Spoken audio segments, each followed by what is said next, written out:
Alejandro Segoviano Rosales es licenciado en Biología Experimental por la Universidad de Guanajuato, donde fue reconocido con el mérito académico y obtuvo su titulación por excelencia académica gracias a su destacada trayectoria.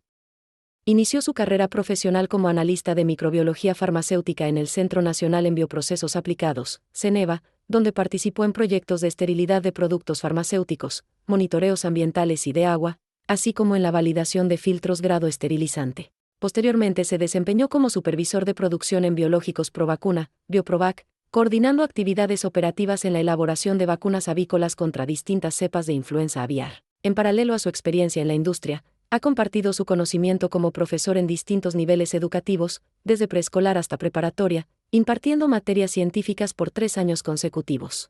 Cuenta con diversos cursos en habilidades directivas, sistemas de gestión de calidad y procesos especializados de laboratorio, lo que le ha permitido integrar la ciencia aplicada con la gestión organizacional. Actualmente es jefe del Laboratorio Especializado de Medicina Regenerativa del Bajío SADCB, donde se encarga de la administración y control de procesos de laboratorio, con una visión permanente de mejora continua, impulsando la innovación y el desarrollo científico en beneficio de la medicina regenerativa. El día de hoy les voy a presentar un artículo científico titulado Remisión clínica de una paciente crítica enferma con COVID-19 tratada con células troncales mesenquimales derivadas de cordón umbilical humano.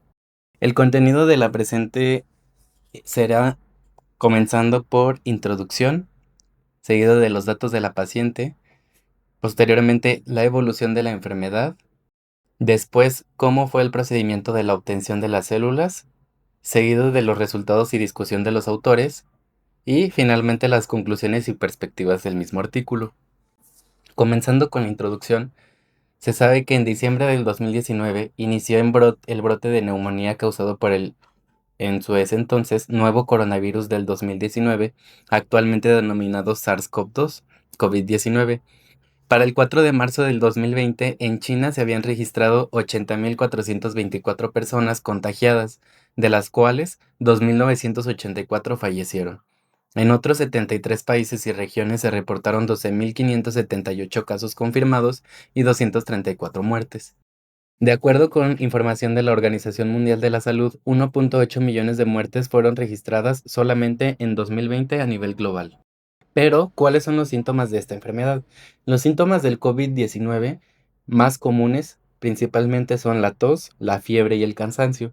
Sin embargo, se pueden presentar otros síntomas de acuerdo a cada paciente, tales como la congestión nasal, secreción nasal, dolor de garganta, dolor de cabeza, diarrea, fatiga y en casos más severos, dificultad para respirar.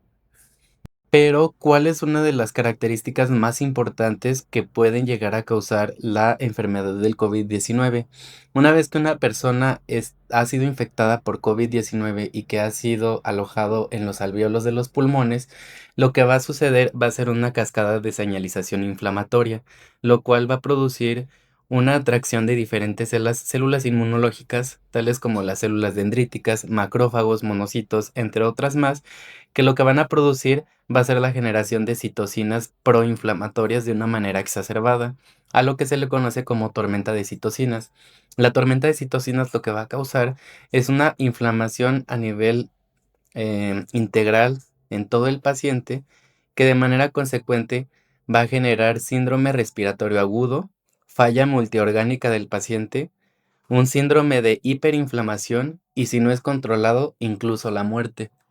En relación al paciente específico de este artículo, se realizó en una mujer de 65 años, la cual presentó fatiga y fiebre con una temperatura corporal de 38.2 grados centígrados, además de expectorar esputo espumoso de color blanco.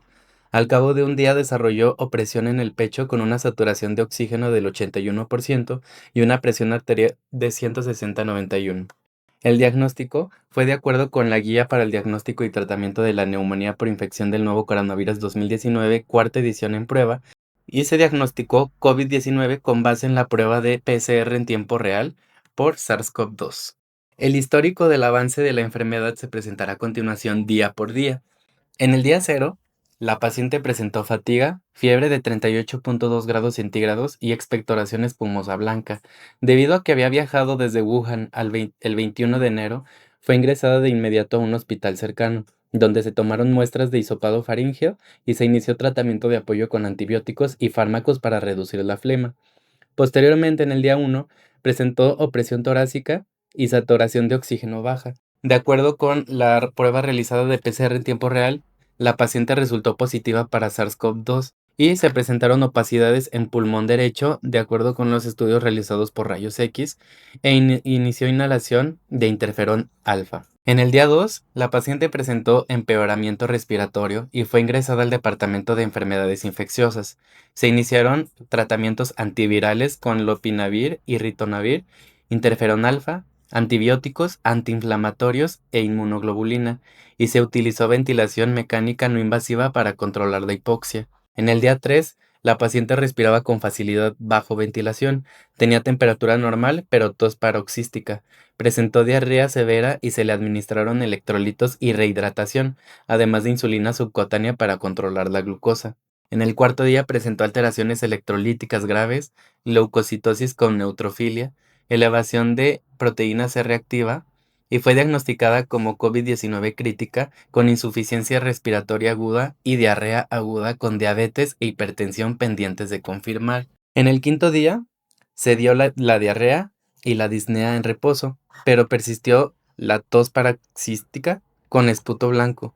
Presentó leucocitosis con neutrofilia marcada y linfopenia y desarrolló taquipnea e hipoxemia persistente, por lo que fue tratada de urgencia e intubada para controlar el distrés respiratorio. Del día 6 al octavo, la leucocitosis disminuyó ligeramente con neutrofilia y linfocitos aún alterados. En la mañana del día 8 presentó gastrohemorragia, aproximadamente 230 mililitros, y fue diagnosticada con anemia, posiblemente por hemólisis inmune o relacionada con la inflamación exacerbada. En el día 9, a pesar de la transfusión sanguínea en el día octavo, la paciente presentó glóbulos rojos y hemoglobina muy bajos. En el día 10, la paciente presentó aumento de bilirrubina sérica, indicando posible daño hepático. La proteína C reactiva, procalcitonina, dímero D y proBNP muy elevados, leucocitos normales pero neutrofilia marcada, sugiriendo respuesta limitada a glucocorticoides, antivirales y antibióticos, y la gastrohemorragia se sospechó como efecto secundario de los glucocorticoides. Del día 11 al 12, el día 11 se suspendieron glucocorticoides derivado de que se estaba sospechando que era el efecto secundario que provocó la gastrohemorragia, y antivirales por efectos secundarios graves de igual manera. En el día 12 se confirmó COVID-19 crítica con neumonía severa, síndrome respiratorio agudo, lesión multiorgánica, anemia, hipertensión, diabetes, alteraciones electrolíticas e inmunosupresión, y se obtuvo consentimiento de un familiar para iniciar en el paciente terapia con células madre mesenquimales derivadas de cordón umbilical, aprobado por el Comité de Ética del Instituto. Para la obtención de las células troncales mesenquimales, la metodología seguida en el presente artículo se realizó comenzando con la obtención del consentimiento informado de la donación de la placenta.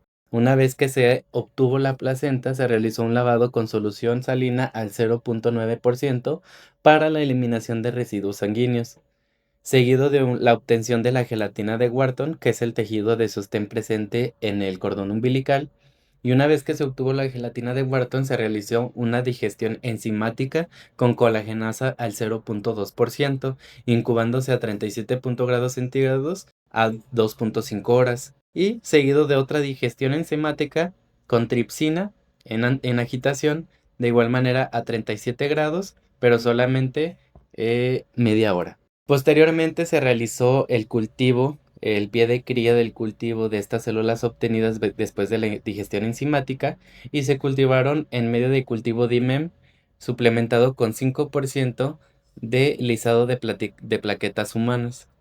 Este cultivo se expandió hasta el PASE 3 y se realizaron una serie de pruebas de calidad para determinar que efectivamente se tratarán de células troncales mesenquimales. Primeramente se realizó un ensayo de capacidad de diferenciación con diferentes medios de cultivo diferenciales, los cuales promovían la diferenciación de estas células a adipocitos, condrocitos, osteocitos y miofibroblastos. Posteriormente que se confirmó la capacidad de diferenciación, se realizó la caracterización por medio de citometría de flujo para la determinación de diferentes biomarcadores específicos de células troncales mesenquimales.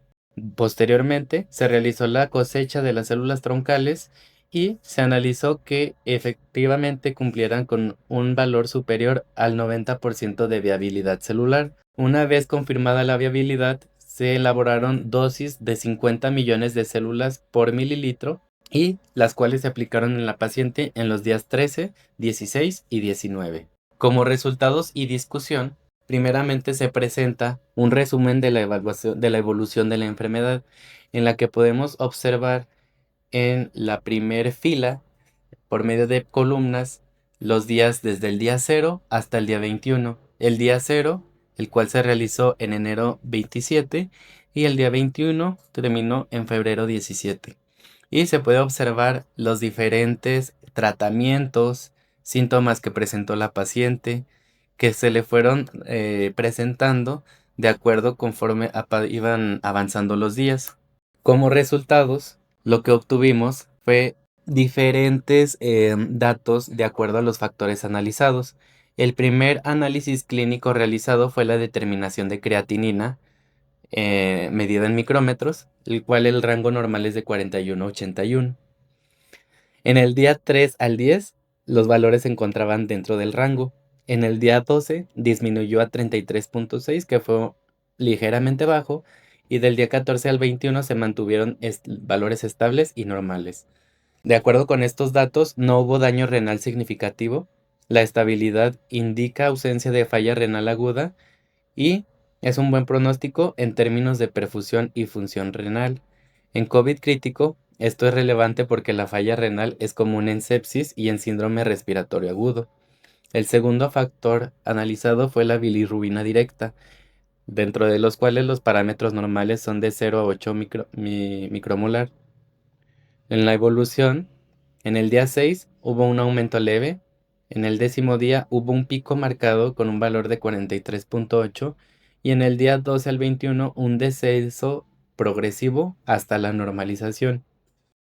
De acuerdo con la interpretación de estos datos, en la fase aguda la colestasis o daño hepático inducido por inflamación hipoxia derivado de la propia enfermedad de COVID-19, hubo una fase de recuperación porque hubo una mejora de la función hepática de acuerdo a los datos y la caída sostenida indica resolución de la disfunción hepática. Como tercer factor fue la bilirrubina indirecta, la cual se encuentra en valores normales de 1.7 a 21. En el día 10 hubo un aumento importante a 29.5 y posteriormente disminuyó y se mantuvo a niveles cercanos a los normales. Esto se asocia a estrés oxidativo y disfunción hepática transitoria. Sin embargo, la normalización sugiere que hubo una recuperación metabólica hepática. Como cuarto factor se analizó la bilirrubina total, dentro de los cuales el valor normal es superior a 21. En el sexto día hubo una leve elevación.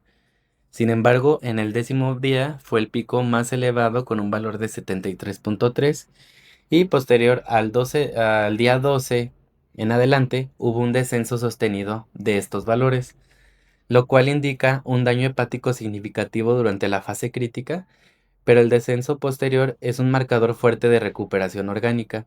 En COVID grave, la bilirrubina total elevada se asocia a un peor diagnóstico o un peor pronóstico, pero la disminución es clínicamente relevante. Como quinto factor fue la albúmina, gramos por litro, con unos valores normales entre los 40 y los 55. En los días 3 y el sexto hubo hipoulbiminemia con un valor de 34 a 30.7. Del día 8 en adelante hubo una recuperación progresiva y del día 16 al 21 los valores se mantuvieron normales y estables. La interpretación de los mismos indica que la disminución inicial fue una inflamación sistémica y fuga capilar, y el aumento progresivo indica disminución de la inflamación, restauración de la función hepática y un mejor pronóstico.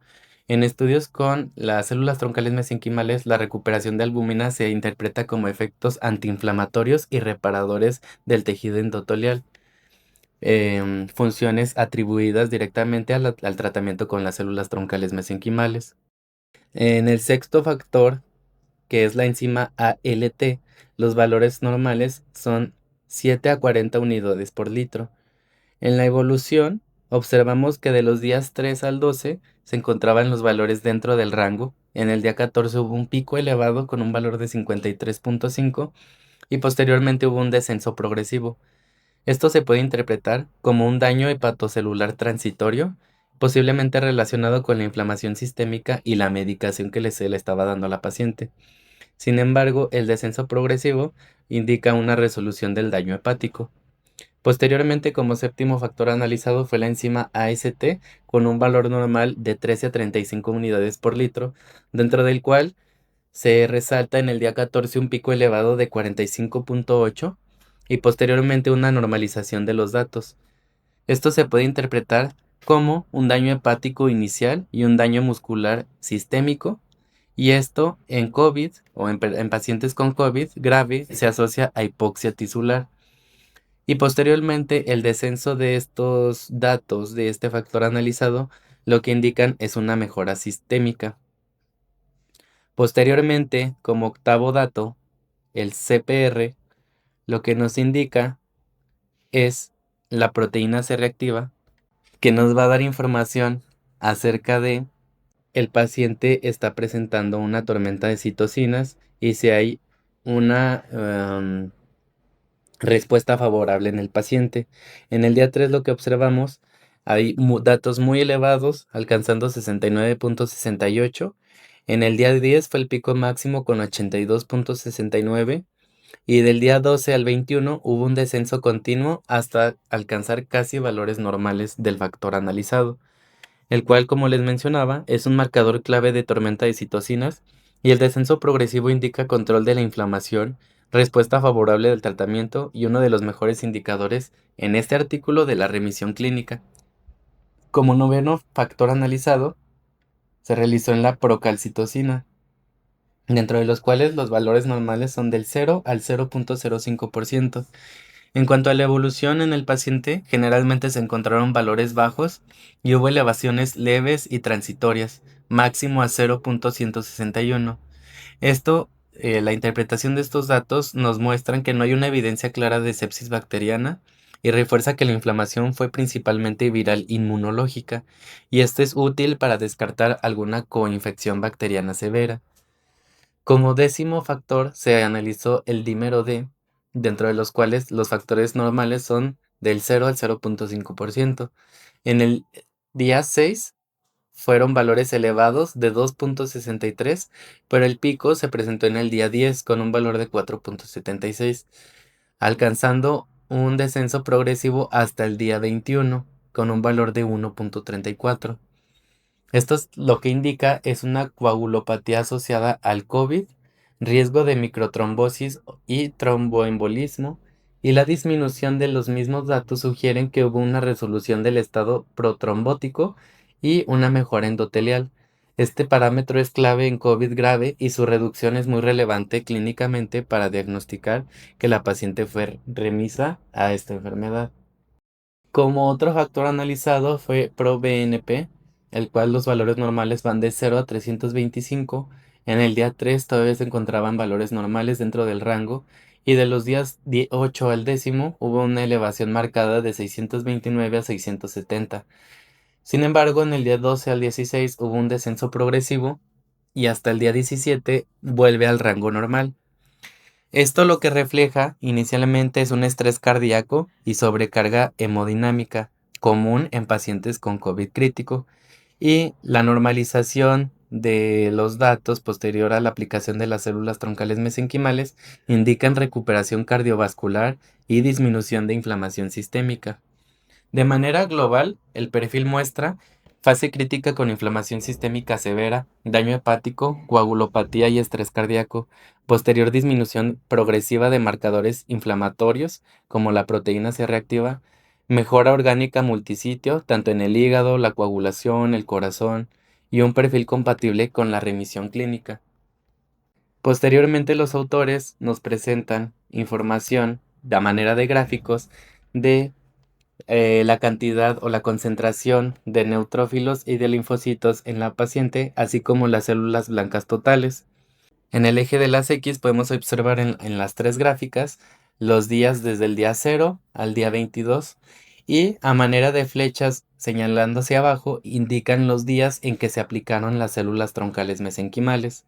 Podemos observar que los neutrófilos, que como pudimos ver al inicio, son los principales encargados de generar esta tormenta de citocinas que de manera consecuente van a llevar a una inflamación exacerbada de la paciente.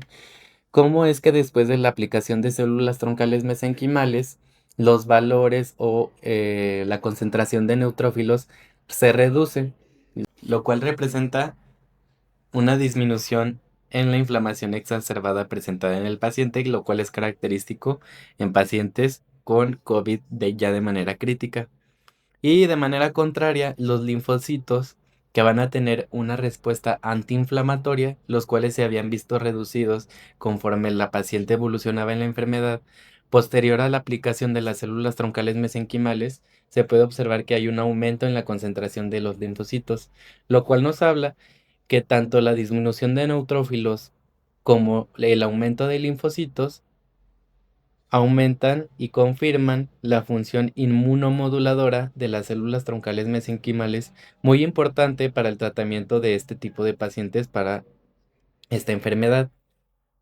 Y también se realizaron imágenes de tomografía computarizada que reflejan día tras día es que hubo una disminución del daño pulmonar. En las regiones blanquecinas, en las filas A1, A2 y A3, podemos ver cómo en las filas posteriores, denominadas como B y C, hay una reducción de las áreas de color blanco, lo cual indica que las zonas que habían sido afectadas por COVID-19 en los pulmones pasaron por un proceso regenerativo, lo cual permitió que la paciente tuviera una remisión clínica. Como conclusiones, los autores mencionan que el conteo de células CD3, CD4 y CD8, que son linfocitos, aumentaron notablemente hasta alcanzar niveles normales, lo cual indica la reversión de la linfopenia. Además, la inhibición de la inflamación y la modulación del sistema inmunológico por parte de las células troncales mesenquimales podrían ser efectivas en el tratamiento de pacientes con COVID-19. Y el efecto que plantean es antiinflamatorio y reparación tisular, además de que no se ha reportado que las células troncales mesenquimales pueden disminuir la producción de citocinas y quimiosinas proinflamatorias. Y como estudios prospectivos propuestos por los mismos autores, destacan que aunque este caso mostró posibles beneficios clínicos de las células troncales mesenquimales derivadas de cordón umbilical humano, su mecanismo aún debe confirmarse mediante ensayos clínicos bien diseñados y con mayor número de datos. Además, que los detalles de los mecanismos moleculares implicados deberán esclarecerse más adelante y que la dosis y fuente de las células troncales mesenquimales, así como la estrategia que se utiliza en combinación y los marcadores analizados para diagnósticos, aún deben ser definidos y discutidos. Por mi parte es todo. Muchas gracias por la atención. Muchas gracias.